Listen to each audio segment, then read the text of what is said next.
If you are preparing for BITSAT 2026, then only 110 days are left, and in this video I am going to tell you what exactly you need to do in those 110 days. So let's just start this video. First of all, stop watching random videos. Random videos देखने से कुछ नहीं होने वाला है. You will revolve around the same thing again and again. ठीक है, now let's just divide these 110 days into three segments, and I'll tell you what exactly you need to do in these segments. ठीक है, so in the first 45 to 50 days of these 110 days you have to complete your syllabus. इन 50 दिनों में तुम्हें अपना syllabus complete कर लेना है. In these 50 days, your job is not to become perfect, but your job is to make sure that no chapter is remaining, no chapter is left. So ये जो 50 दिन होंगे ये तुम्हारी accuracy build up करेंगे, and BITSAT में accuracy plays a very important role. And if we talk about what you have to study, then physics, chemistry, maths, and what I would suggest is कि तुम जितना भी syllabus है तुम्हारा वो सब एक पेपर पे नोट डाउन कर लो, every single topic जो भी BITSAT की वेबसाइट पे दे रखा है, एंड जैसे जैसे चैप्टर कंप्लीट होते जाएं you just tick on to that. ठीक है, तुम उसको टिक करते जाओ कि यस ये हो गया हमारा. अब पढ़ना है तुम्हें physics, chemistry, maths, and now what time, कितना टाइम तुम्हें फिजिक्स पढ़नी है, कितनी टाइम केमिस्ट्री पढ़नी है, कितने टाइम मैथ्स पढ़नी है, ये सब it all depends on you, because every student is different. हो सकता है किसी को फिजिक्स जल्दी समझ में आती हो तो वो फिजिक्स को कम टाइम देगा, एंड किसी को मैथ्स नहीं समझ में आती हो तो मैथ्स को वो ज़्यादा टाइम देगा. Your job is to complete the syllabus in these 50 days. And I would say कि इंग्लिश और लॉजिकल रीजनिंग को इग्नोर मत करो. You also prepare for English and logical reasoning. At least दिन में 30 मिनट्स निकाल के इंग्लिश एंड लॉजिकल रीजनिंग को प्रैक्टिस करो. After completing one chapter, after having all the concepts clear, you have to practice the MCQs. at least 100 MCQs तुम्हें एक chapter के complete कर लेने हैं. So you'll have your all syllabus cleared, completed in these 50 days. If you come across any of the doubts related to preparation, related to some topic in the syllabus related, कोई MCQ है जो तुम्हें नहीं समझ में आ रहा है and you want to consult it, और you want to take help from any of the seniors from BITS और from IIT, then we have a free mentorship program. क्रैकेट का फ्री मेंटोरशिप प्रोग्राम है, and in this you will get free mentorship from IITians, बिट्सियंस.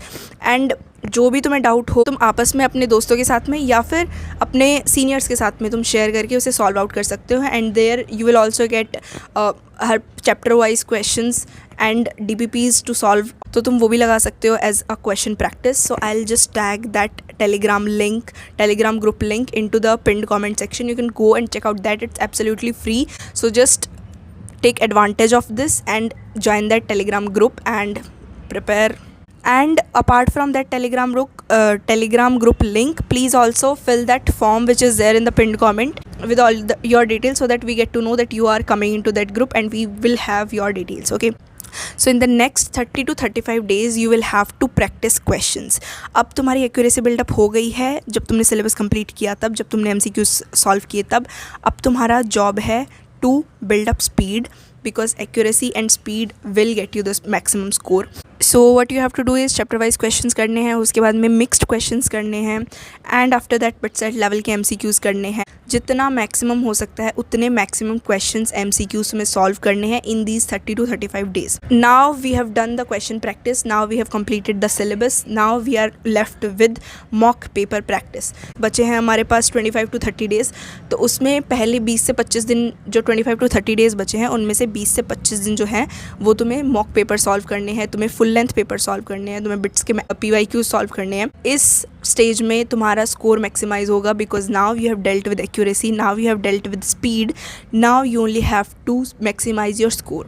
और जो mock तुम practice करोगे, सिर्फ mock practice करने से कुछ नहीं होगा. You also have to analyse that and you have to find out कि तुम्हें कहाँ दिक्कत हो रही है, एंड क्या क्या चैप्टर तुम्हें दोबारा रिवाइज करने की ज़रूरत है, किस किस टॉपिक में तुम्हें डाउट हो रहा है, उसे तुम दोबारा रिवाइज कर सको. Phase is all about revision, analysis, mock paper solve करो, तुम रिवाइज करो सारे फार्मूला बुक बना लो एक, उसके बाद में सारे चैप्टर्स, फिर मॉक पेपर सॉल्व करो, फिर उसे एनालाइज करो, फिर बाद में रिवाइज करो जो भी तुमने गलती की है वो, and repeat this process and you will be very good to go. ठीक है, and again I would say don't ignore English and LR, because वो जो 90 नंबर होते हैं वो बहुत ही easily you can score with minimal practice. So practice English and LR also.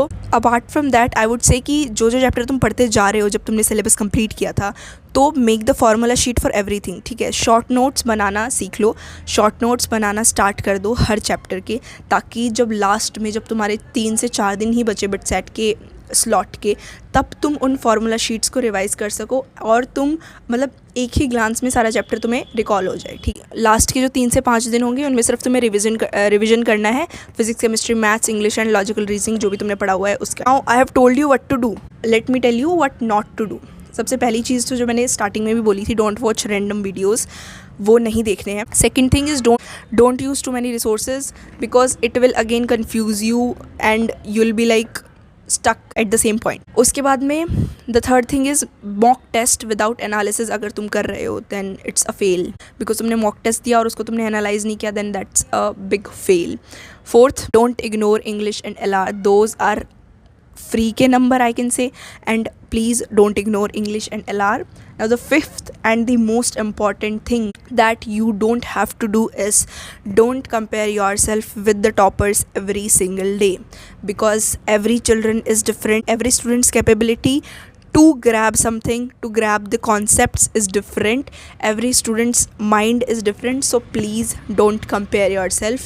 And if you have any more doubts you can comment it down, and that is it for this video.